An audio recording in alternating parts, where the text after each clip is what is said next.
So good morning, everyone. This is Ali Azzuddin for Generation 4 Education, and we are so excited to have you today from all around Pakistan, India, Lebanon, UAE, so Saudi Arabia, Indonesia, and many other countries watching. So we have Italy, Milan, it's very early, Turkey, and many more countries, Philippines, Congo, Melbourne. So Sonia, everyone is watching this morning. I'm so excited to start the day with you. Our special day, learning through inquiry. We're starting with Sonia, provocation, talking about provocation, and then we will have 2 sessions in Arabic and then other sessions in English. I will share all these details later on. Sonia, how are you doing? I'm good, and I'm super excited to be here today. Lucky that, yes, I'm beginning the day for you. I hope, Ali, it goes all well.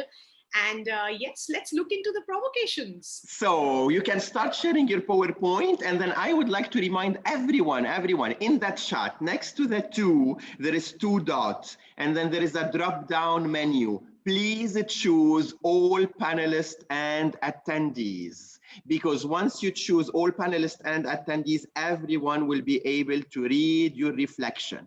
We will use the chat to reflect, and we will use the Q&A to answer your question. And so Ruta is watching from Denmark. This is again a hint for everyone. In the chat, there is 2 all panelists.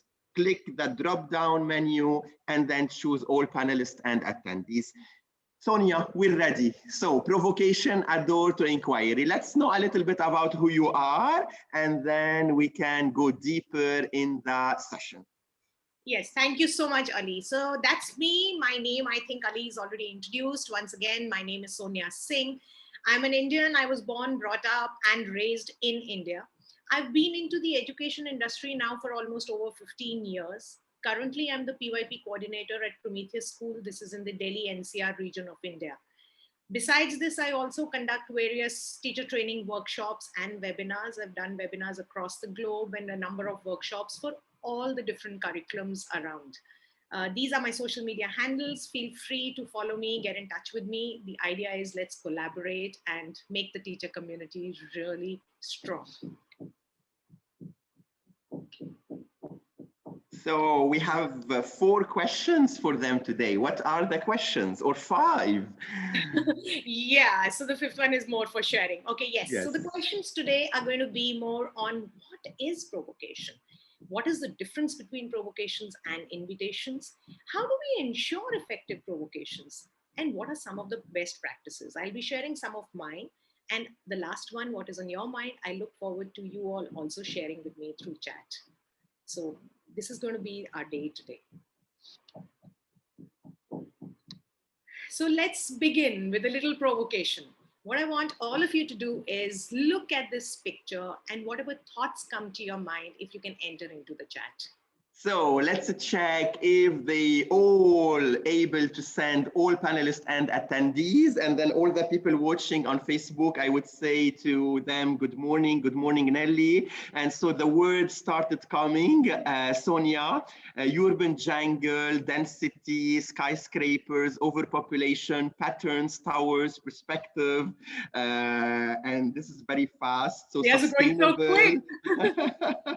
high-rise building, people, congested, huge tower, patterns inside a box, building, and then do you want more? My God, there's quite a few. Let's push their thinking. Lockdown, okay, glass, sharing the planet.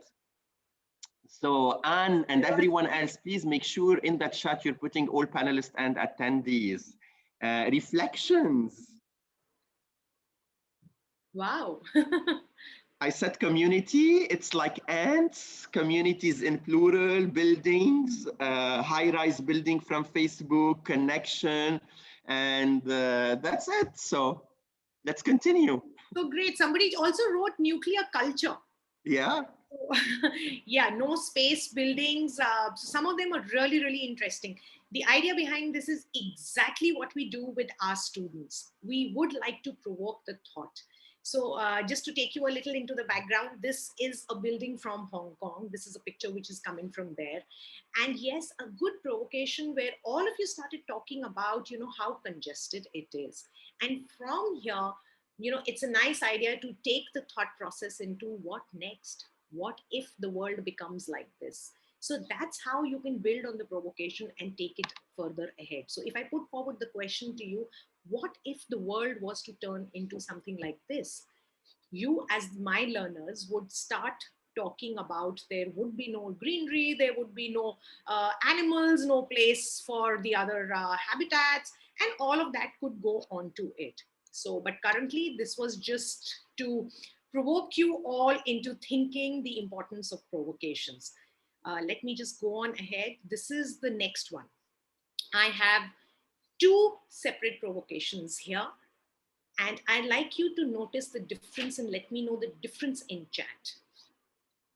So how do you think they're different? What is the difference between the first photo and the second photo? Individual competition versus teamwork.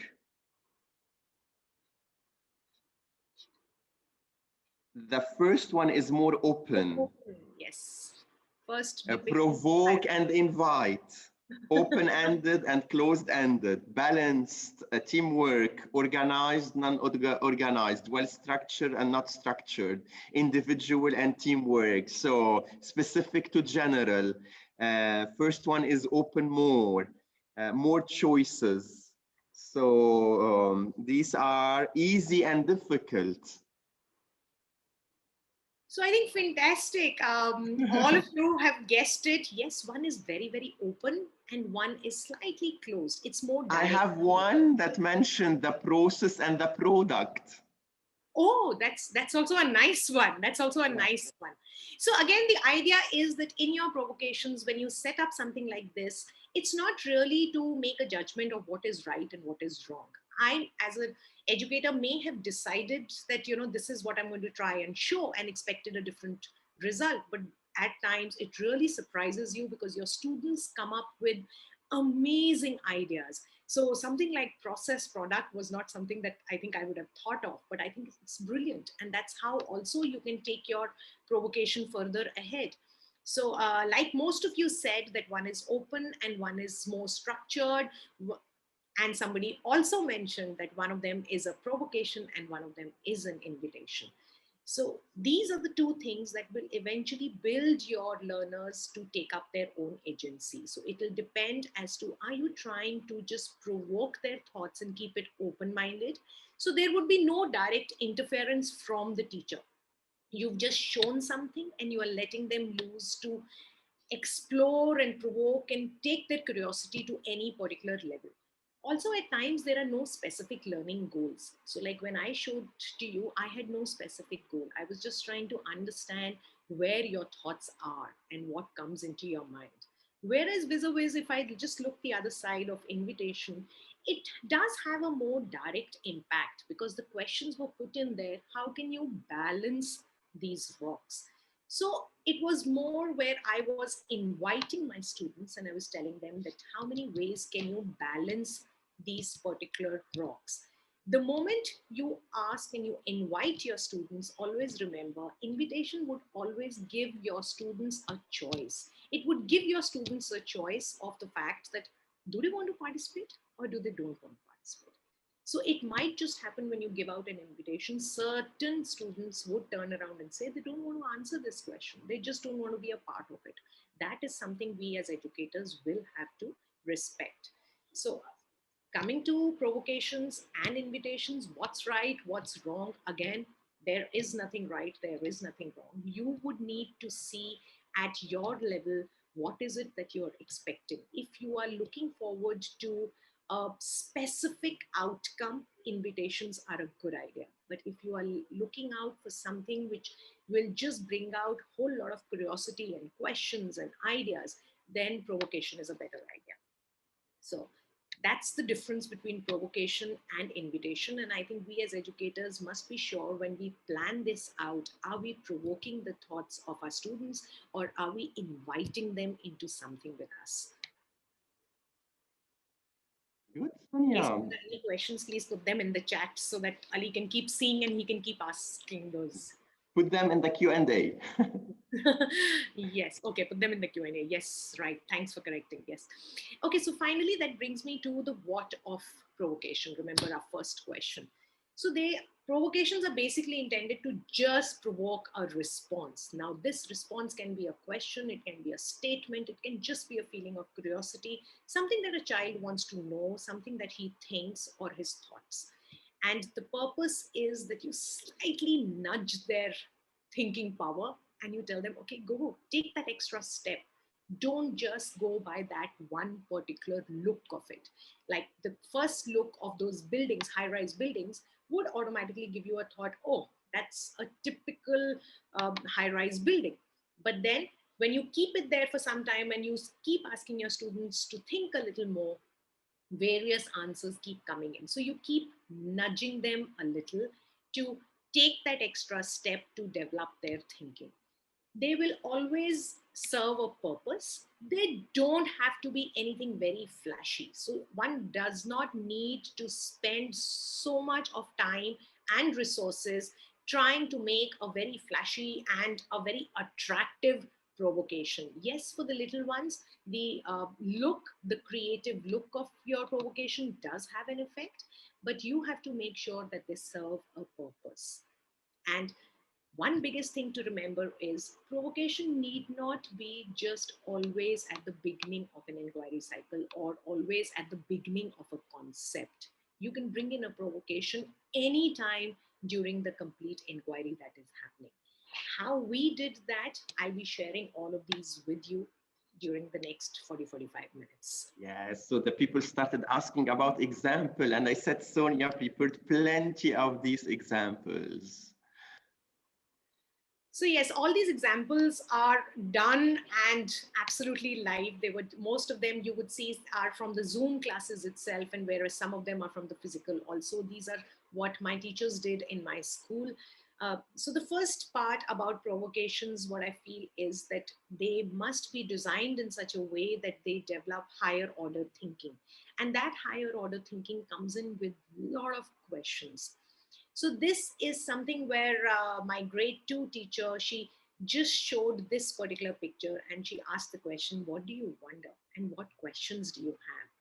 This nudged or provoked our students to come up with questions looking at this. Yes, the first thought would come in about a lot on, the pollution levels in the oceans and all of that stuff. If you read, the last one, that really got us intrigued and wondering that how lovely, how students really think of all such things.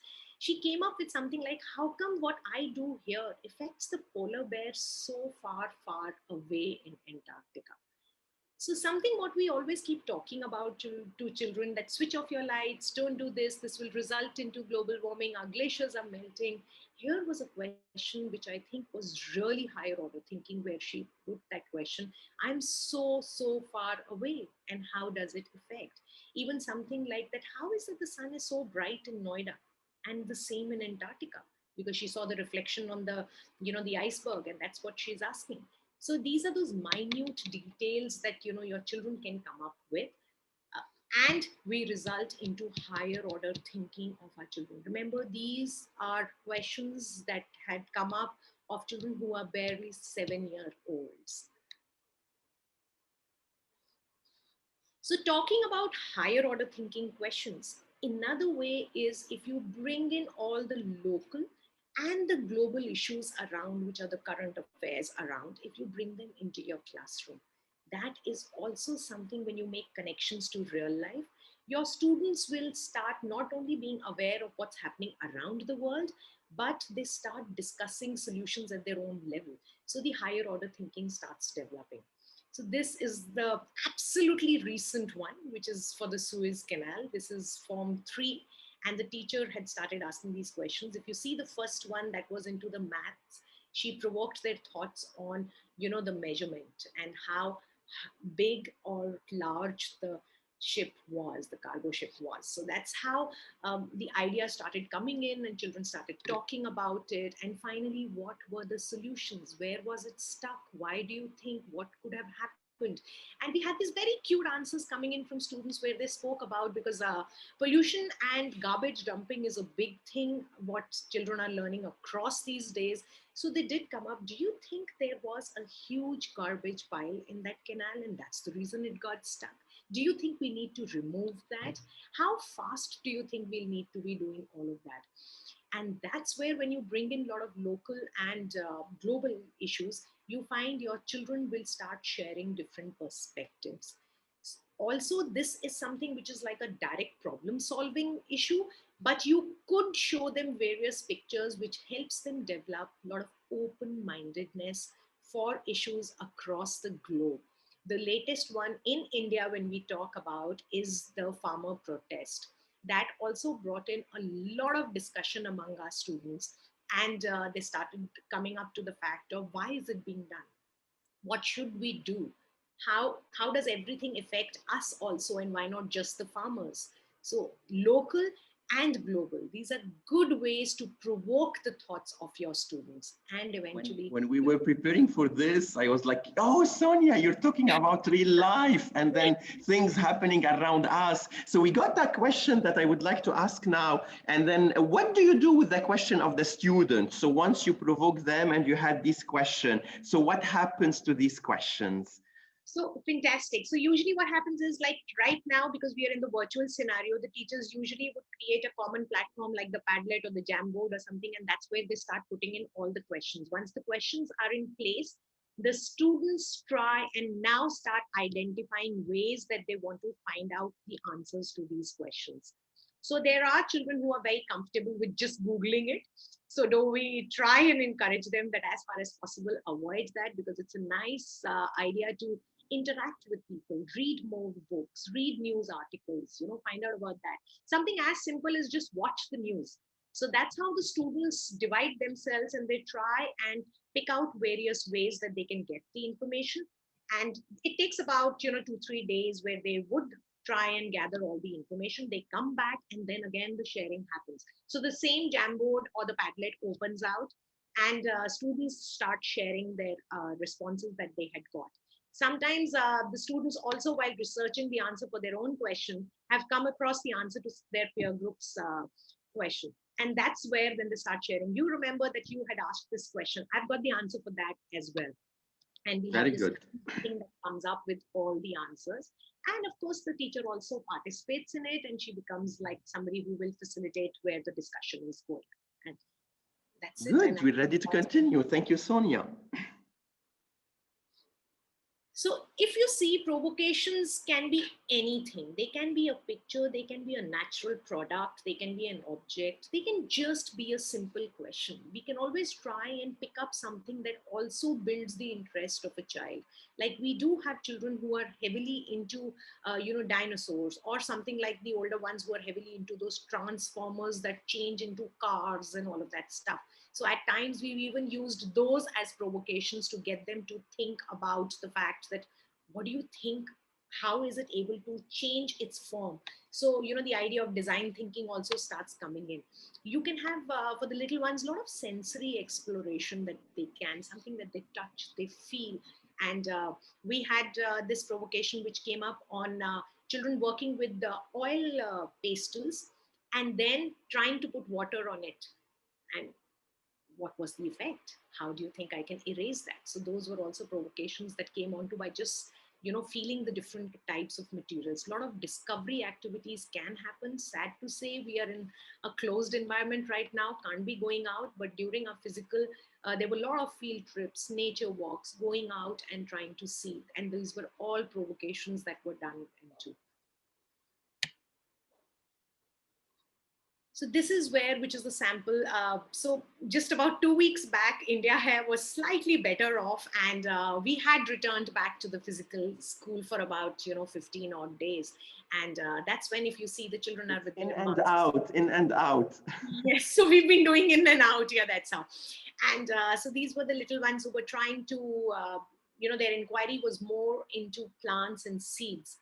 And what the teachers had done was to provoke their thoughts. She created the little mystery bags with little seeds in it and different parts of the plant in it. So if you see the picture which is below, which is on the left, which says discovery table, these were the little mystery bags, and children came and they picked up these mystery bags and they took out and they were trying to figure out what this is, what is it that they see, and what are the thoughts that come into their mind.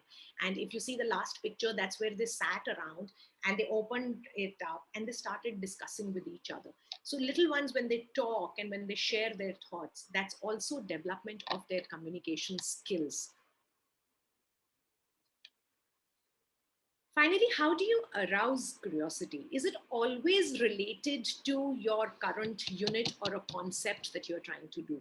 So this was a question which all the teachers always wondered. So the teachers decided that why just stick to that? Why not something outside? Why not make it as a habit for them to develop curiosity? It's a skill which needs to just come into them. So they started picking up random objects. And these used to be like in the physical scenario, we would keep them in some particular corner and just have little post-its or a little paper there, and which was just called the curiosity corner. And that's where the children had to go and write. So if you see the first picture where the child is writing on the wall about curiosity corner, that's the picture which is the second one. So this is just a bark of wood. But what children came up with were things like, is it cow dung? Is it just an ugly piece? So then somebody tried to pick it up and try to feel it and realized, oh, this is wood. And then the question started coming up, what is growing on the wood? So that's how the curiosity develops. And we keep changing these objects. If you see the last one, that's a crocodile skull. So these are the kind of things that are brought in. It can be anything. It can be something as simple as a plier, something as simple as a screwdriver, any other kind of a machine, just to develop the curiosity. They need to reach to that particular stage where when they look at something and it's not familiar to them, they must learn to ask questions. And that's how you develop curiosity. And provocations play a very important part in developing curiosity. Now in the Zoom scenario, because we can't keep that live object, at times we've also taken help of parents and we've asked them, can you create a little mystery box for them? And don't tell them what is in it. So when we meet over the Zoom and each child gets their mystery box and then they open it and they take out the stuff and then they try and wonder what that is. So these are things which you can do it in the online learning as well, and in the physical scenario also. So these are some examples so far, what I've given, that how do provocations help us? So provocations build. Can you complete the sentence and just enter your thoughts in the chat?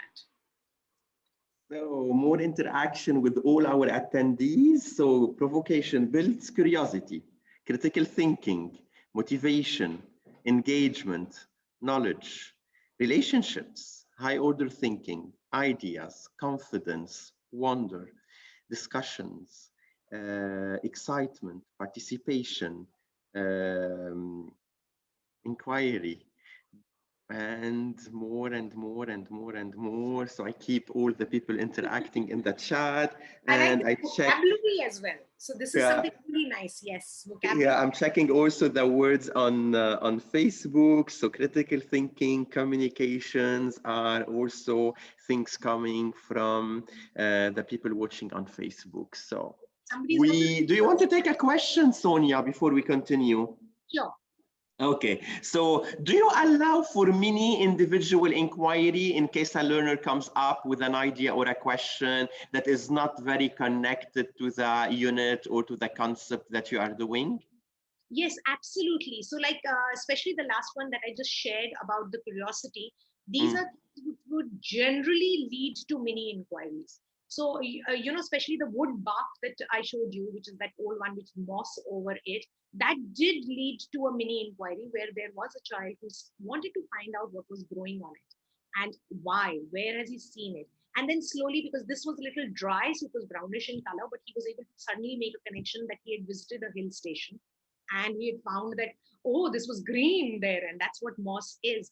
And then to the connection of growing plants at home and how for certain plants you have a moss stick which you add because it absorbs water and it helps the roots catch onto them. So beautiful stuff it was. This was a grade 4 child who came up with this kind of a mini inquiry, and it was done really, really well. So the idea for provocations is this, because when you will develop the curiosity, that's just, you've ignited the curiosity. Then what you need to do is start adding fuel into it. So that means just direct them and facilitate them that go ahead, find out what these answers are, and that fuel will eventually then bring out into a nice big bright light.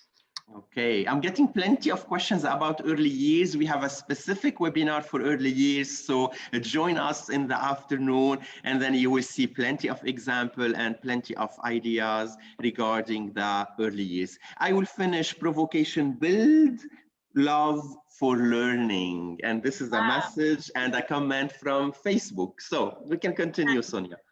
So these are just some of the words. Yes, this is like the famous word cloud. And I guess these are all the words that you all said in the chat, and fantastic. So that means provocations play a very, very important part in developing a child's thinking, curiosity, encouragement, excitement, love for learning, as it was said, all of these. So if this is what provocations help in building, I think provocations have a very, very important stance during our inquiry in classes. So how you plan, when you plan, is something which you should spend a lot of time thinking about it. Going further ahead, let's come up with provocation in maths. So this is which was done. Obviously, this was for a grade where they already knew what fractions is. And the question that was put forward was as simple as what fraction is represented in the given image. So there were 3 images, and you need to just give out the answer that what was this fraction. Anyone wants to try, you can please put it in the chat, but till then we can just go on ahead. It's very early, depending on where they are. So, but then the first message that we got from Zuleika is half.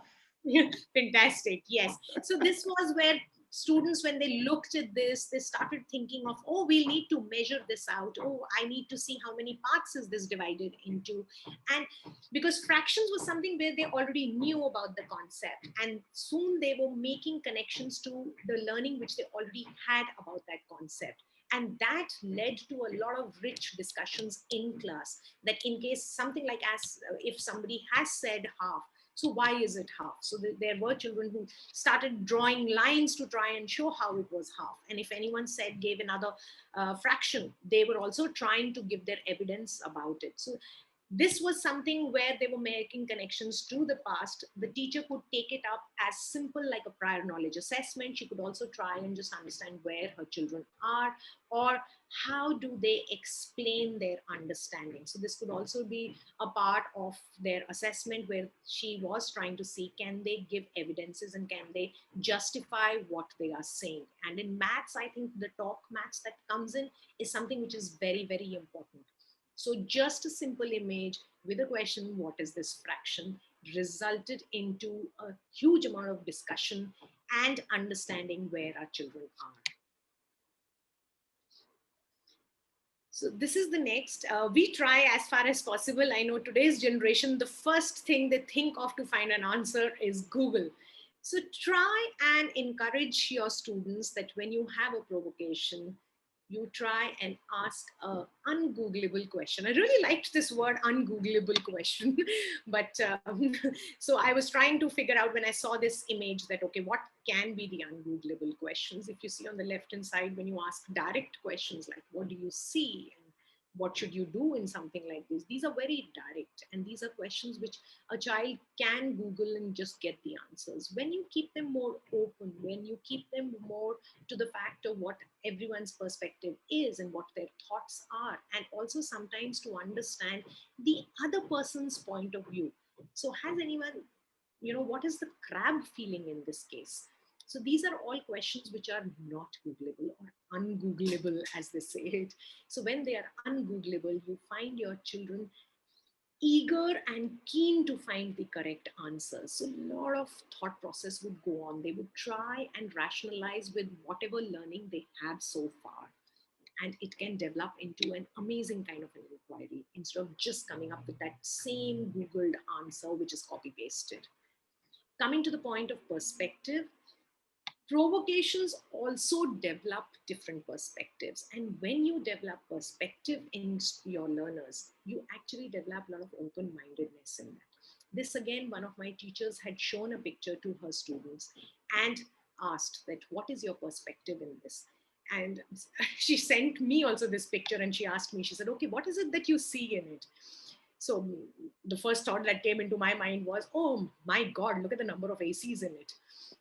So that's how you start developing. And slowly, when you keep the picture there and you keep asking, okay, what do you think about it? What is, you will find, if you see the answers which are written by the children, they do start becoming of a higher order, trying to understand that, from one window, all that they will see is another building. All that they will see is, in this case, they also notice that some of the buildings are, just single floored and not up to that urban level as what the skyscrapers look like.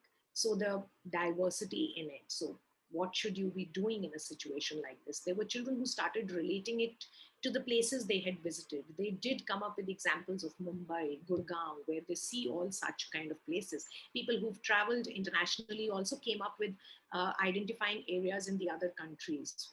And that's where different perspectives and idea of diversity came in, and then the open-mindedness starts developing. Perspective development is something which our teachers do very, very often as a provocation in their first morning connect time also. So they would just come up with a simple picture and then they say that, okay, what is your interpretation of it? Something as simple as there was a picture which they had shared about Djokovic winning his tennis tournament and his expression. So his expression had that feeling of triumph, a little bit of that little tears in his eyes, and that excitement. So there were children who said, oh, he's crying. Why do you think he would be crying? And there was somebody who said, no, no, no, he's screaming. No, no, no, he's very happy. And that's where open-mindedness starts developing, that everyone is right. And as long as you have a reason for it, you have an evidence for it, I think you should accept it.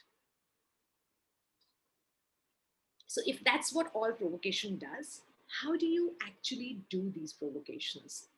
To be honest, according to me, there is no specific strategy. I think you as educators, you as teachers, you need to decide that what works best for your children.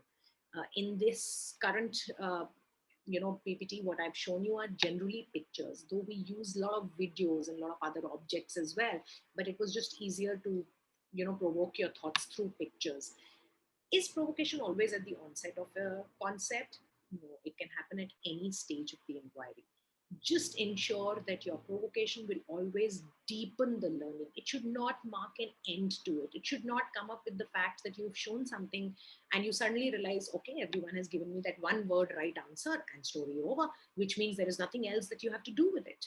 So you have to have a provocation that will encourage, deepen the learning for your students, that zeal that, okay, I need to find out a little more, so that what next, what if questions have to be there in your provocations. And of course, when you have provocations, do encourage agency.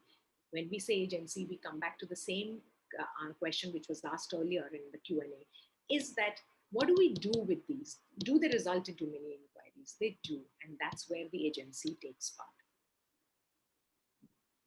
So this is an example of a provocation which is during the inquiry cycle. So this was a grade which was working on scientific innovations and the advancements around the world. So the picture that was shown was 1985, the same building of Toyota, which was there as the highest building, how in 2016 it was lost somewhere. And the question was asked, what do you observe in the given picture? There were times where they just said that, okay, there are just simple road tracks there, whereas in the second picture, there are flyovers and there are metro trains and all of those kind of things. But there were people who also noticed the particular building. And again, this was because we were taking to the fact of the impact of these scientific inventions and the advancements which are happening. So how the world is changing into all of this.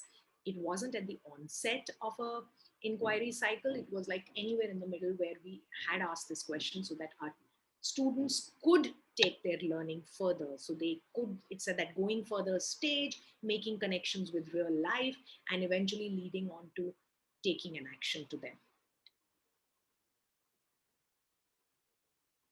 This is early years, since there were some questions being asked for early years as well. This is again a provocation that was set up by the teacher during the Zoom sessions, which she set it up in her own house.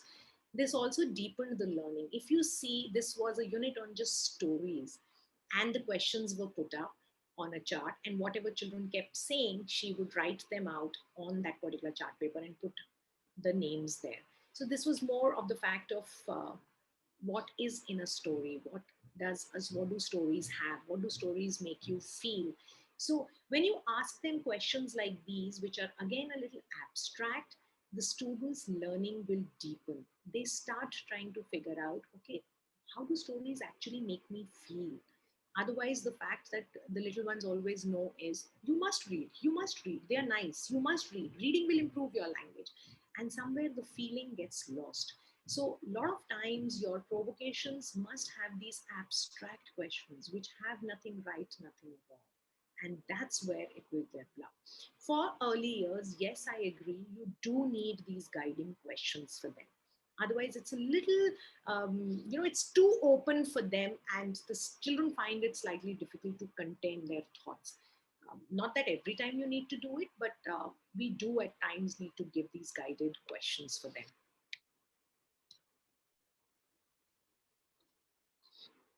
Provocations, if done through visible thinking routines or invitations, as we would call them, because they would have a guiding question over them.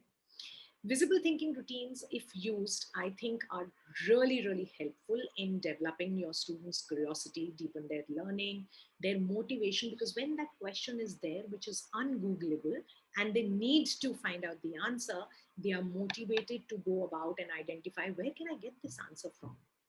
My teacher is not giving me the right answer. She's not going to read it out and just say the answer to me. So how else can I find out? Do I need to go to my parents? Do I need to ask my peer group? Can I go and ask another teacher? Can we get an expert in? So that's how they start deciding. It develops an attitude in them. The attribute of learning is a part of their growth that comes in.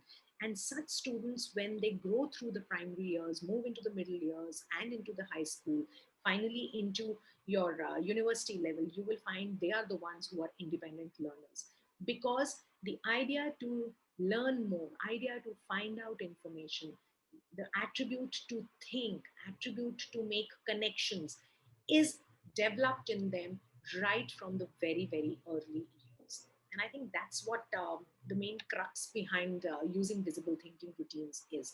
So it's not something which only the IB schools need to use it. I think any school across any curriculum can do it.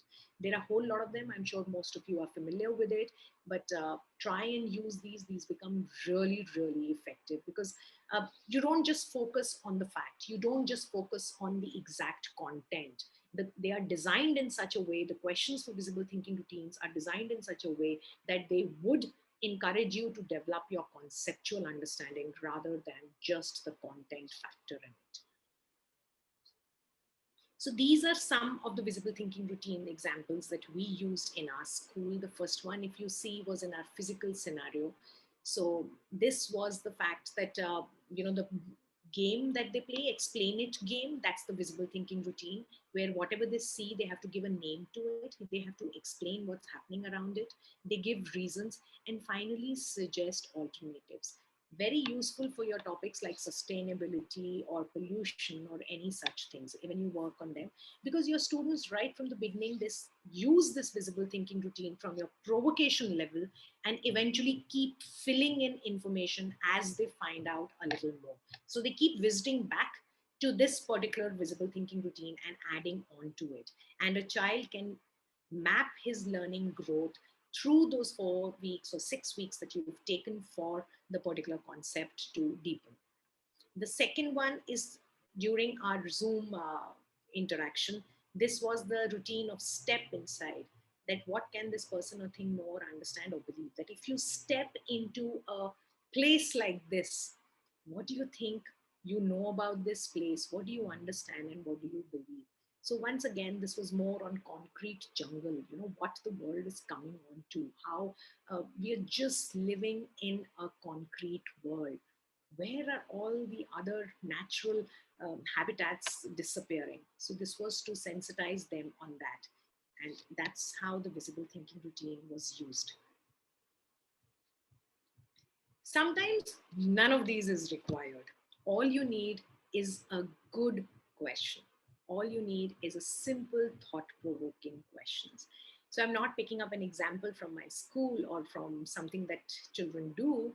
So I'd like to put this question to you, that if the world was to continue with this pandemic, what would the new education system look like? If you can put the answer in the chat. So just a provocation for all of you.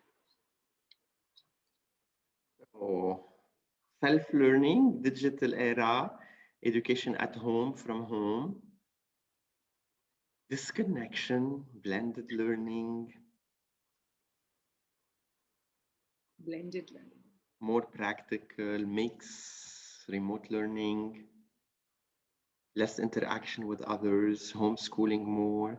We need to focus more on our well-being. Hybrid, more connection, personalization, learn in any condition and in any place. So there was a nice one, Ali, that said that it'll help you connect globally more. So I think that's a really nice thing, because I think since one positive aspect that has come in during this pandemic time is, I think educators have really reached out and globally connected with each other. Not True, just and look to this webinar this morning, like with people watching from everywhere. I liked also the one about parents are partners, and then there is no more choice about this. Yes, earlier a lot of times, parents were more for the fact of just ensuring that homework was being done and just the report card being received. Now, yes, they have become absolutely 50-50 partner in their learning of their child. And another thing I think we consciously have started working on is the well-being of students and teachers both, and the mental health. So something which was SEL, which was earlier supposed to be done, but it was kind of sidelined. I think now educators plan every engagement, every experience with this thought in mind, that, how am I making them comfortable? How are my learners actually settling down? And especially this shift of in and out from physical back to virtual, physical and back to virtual, is having a lot of effect on them. And I love the one about less rigid, more flexible. Yes, fantastic. Nevertheless, I would still like to say, I know the education has shifted to the digital world, but there is still no replacement for educators. The technology will never replace us educators, I think. And that's because we are the brains behind the provocation. Remember, the technology will only be the medium for these provocations. We are the brains, we are the designers behind this. So great. So the idea is that you can have a lot of responses from your students with just a good open-ended question, something that will bring out that you don't need any picture, you don't need any video, you don't need any kind of an object. Your provocations can also be a subtle way to encourage student actions. So this was a provocation where for our unit on sustainability, where this was when we were in the physical environment. This was something to do with finite resources, where a temporary museum was set up, that if you step into the year 2060 and you find these are the rare commodities which are kept there. So if you were in 2060 and you found something as simple as petrol, water, kangaroo, the trees, they as rare commodities, what would happen? So this was also where the connection to the SDG 12 was done. Now this provocation got the students to inquire and find out further that why would this happen?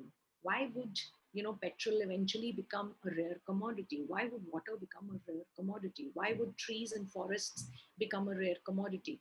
And that led to an action. So the provocation, which started with something just setting up a little museum, led the children to take an action, because the little ones sometimes do find it difficult how to connect their learning and result into an action.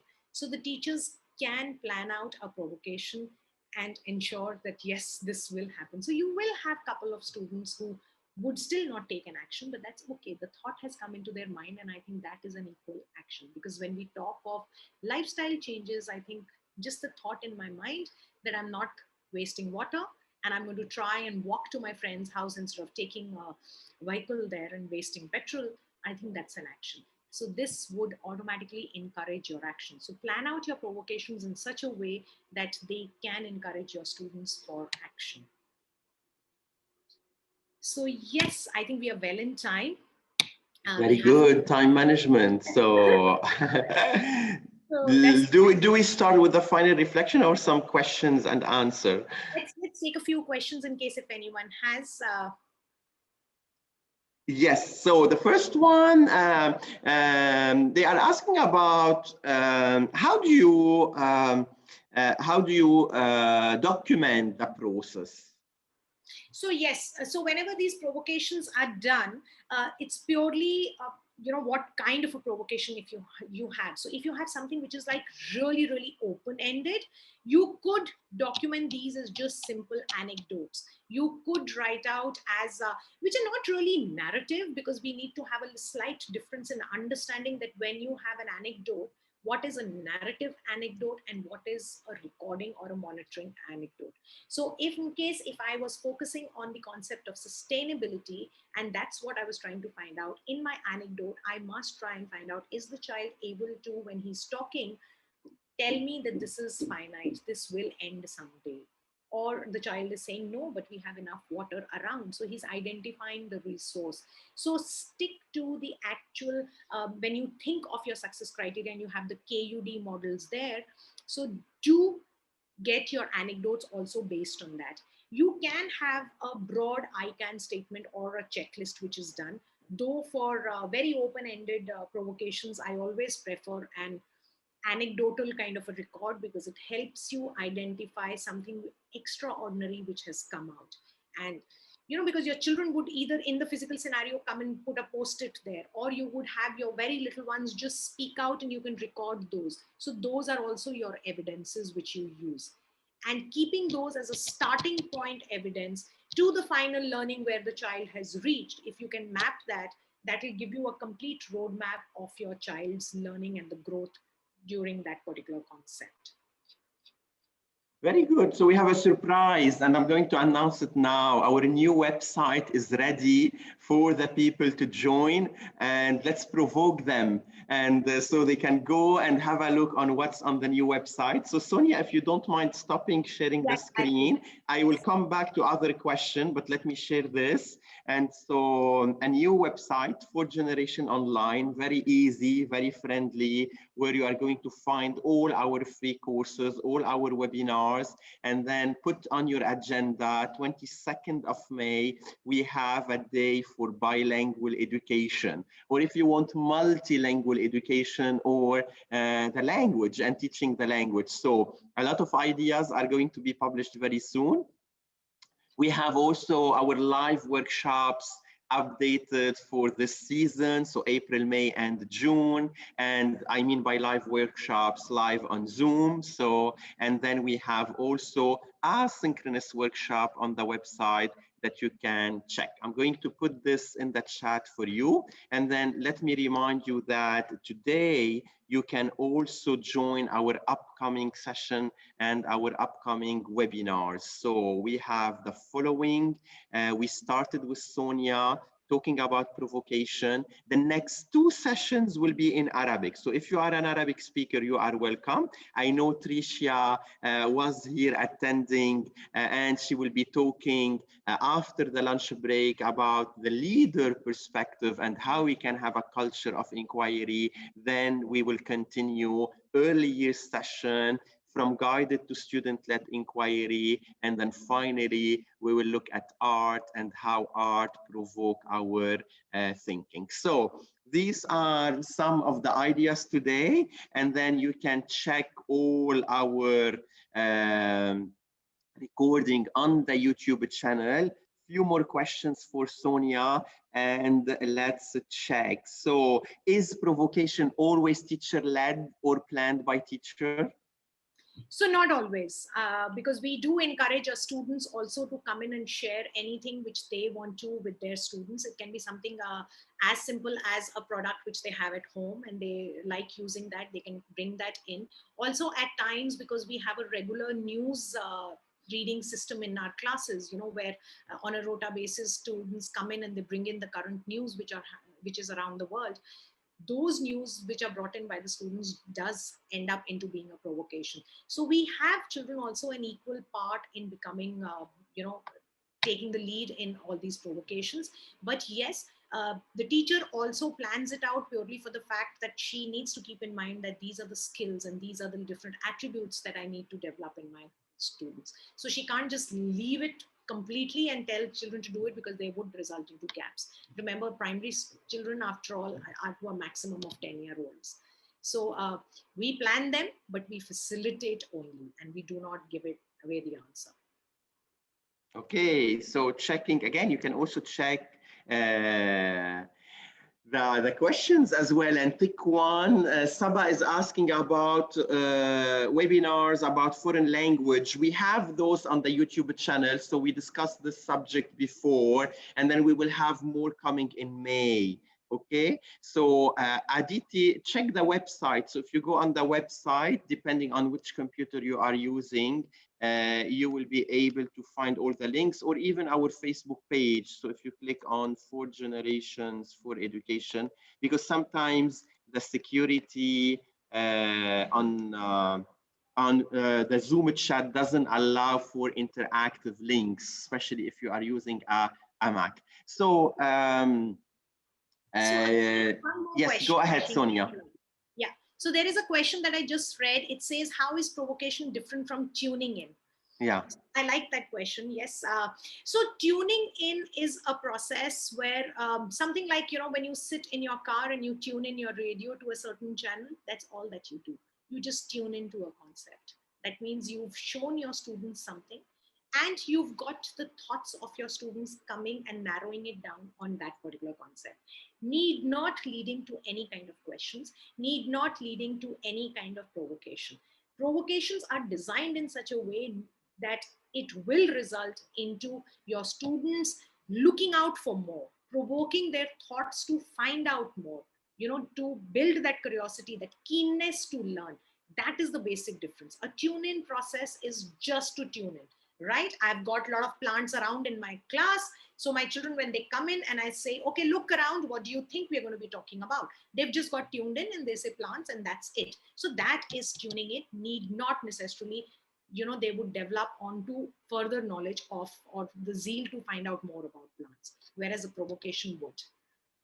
So Sonia, I would like to thank you. This was a great start of the day, and for all the people asking about our links, 4 Generations for Education, you can find it on LinkedIn, Instagram, Twitter, Facebook, and the website, where you will be able to find all the upcoming events and all the upcoming webinars for today. The easiest way on Facebook, and you have all the links ready for you. Plenty of questions are still coming, but I need to wrap it up here, and we get ready for the following webinar in Arabic.